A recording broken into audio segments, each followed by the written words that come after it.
El Archivo Real y General de Navarra es el archivo histórico más importante de Navarra, reúne la documentación de las antiguas instituciones del Reino de Navarra. Toda esa documentación se concentra aquí en Pamplona y nuestra misión, nuestra voluntad como institución es conservar ese legado histórico, organizarlo, clasificarlo y difundirlo, darlo a conocer a toda la ciudadanía y por supuesto a los investigadores para que sigan desentrañando nuestro pasado histórico. El Archivo Real y General de Navarra es un archivo único en esta materia porque a diferencia de otros archivos contiene una documentación que permite realizar una lectura completa de todo el proceso de configuración de la brujería, desde finales del siglo XIII, con los primeros casos de curanderismo y hechicería, hasta todo el desarrollo posterior de los hilos modernos. Esto de alguna forma explica que historiadores, investigadores de todos los rincones del mundo hayan querido desplazarse hasta aquí, hasta este archivo, para profundizar en esta documentación.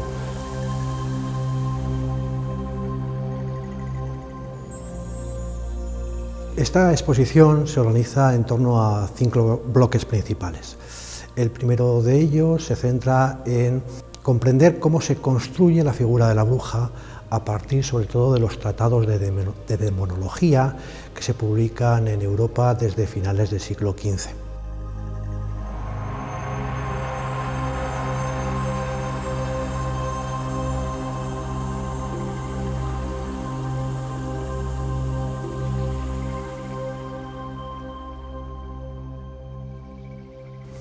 A partir de esta construcción casi intelectual de la brujería o de la bruja, pasamos a contemplar en otro de los bloques cuáles son las principales características, estereotipos de la bruja, unos estereotipos que se repiten en toda Europa y también, por supuesto, en los ejemplos que tenemos en Navarra. Los vuelos, las metamorfosis, los maleficios, las manzanas envenenadas, todo esto aparece en la documentación. La hizo desnudar y poner en camisa, y la untó con el dicho ungüento que de primero en la cabeza, y en untando la tomó por la mano, y echó sobre sus espaldas, y la sacó de la dicha ventana que las otras 2 veces, y la llevó al dicho campo, donde luego que en él llegó, le dijo que el dicho campo se llamaba Aquerlarrea, cosa que jamás hasta aquel punto entendió.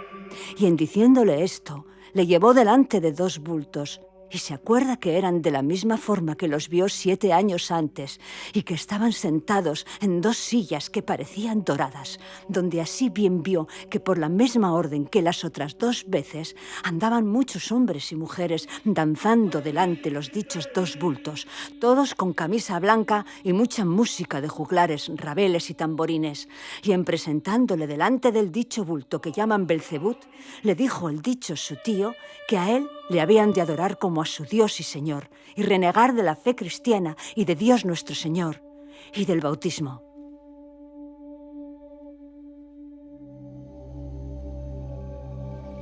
También hablamos de cuál es la realidad social de la bruja.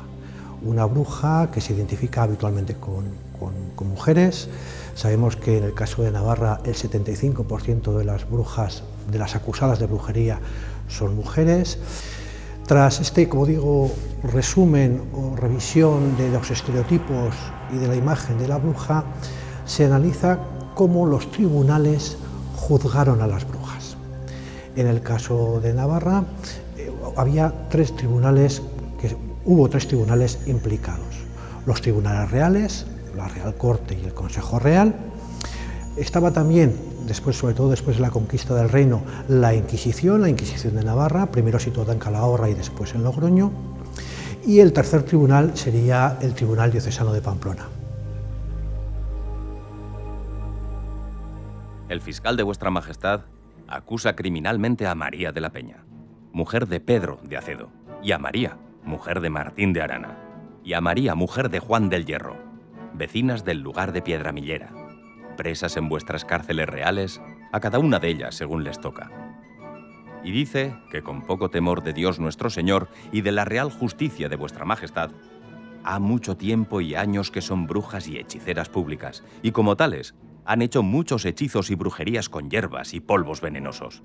y se han hallado por muchas y diversas veces juntas y a solas y en compañía de otros brujos y brujas en ayuntamientos de brujos y de noches en los campos y prados y casas y otros lugares particulares, en poblado y despoblado, en hacer los hechizos y brujerías que hacen las brujas y en echar veneno y polvos venenosos por los campos, en sembrados y panificados, huertas y heredades y en montes donde hay pasto, y en ellos en matar, baldar y tullir de miembros a personas, criaturas y ganados, y especialmente criaturas, y destruir los frutos de la tierra. ¿Qué analizamos del funcionamiento de los tribunales? Pues cómo actuaban los fiscales, cómo acusaban los fiscales, cómo repetían una y otra vez los principales estereotipos de las brujas y también cuáles fueron los abogados de las brujas, esas personas, esos procuradores que defendían a sus acusadas de lo que consideraban mentiras de personas de mala fama hacia sus defendidos. Pero también no hay que olvidar que detrás de los procesos de brujería están también, como no, prácticas como el tormento, la tortura, un tormento que se practicaba desde el siglo XV, que es también muy habitual y muy frecuente en los casos de caza de brujas.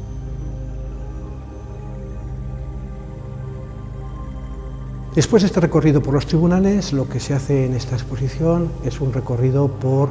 las diferentes fases, las diferentes cazas de brujas que hubo en el Reino de Navarra, que son muy similares a las que se pueden observar en el resto de Europa. De ahí el gran interés que tiene esta exposición, puesto que su documentación es riquísima y es, como digo, parangonable a otras zonas de Europa.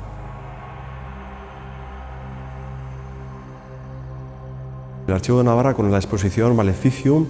abre sus puertas a toda la ciudadanía, por supuesto a la comunidad científica, para que siga viniendo aquí al archivo a consultar esta documentación riquísima, y a toda la ciudadanía para que permita, para que puedan conocer con espíritu crítico un aspecto importante, un fenómeno importantísimo en nuestro pasado como fue la brujería.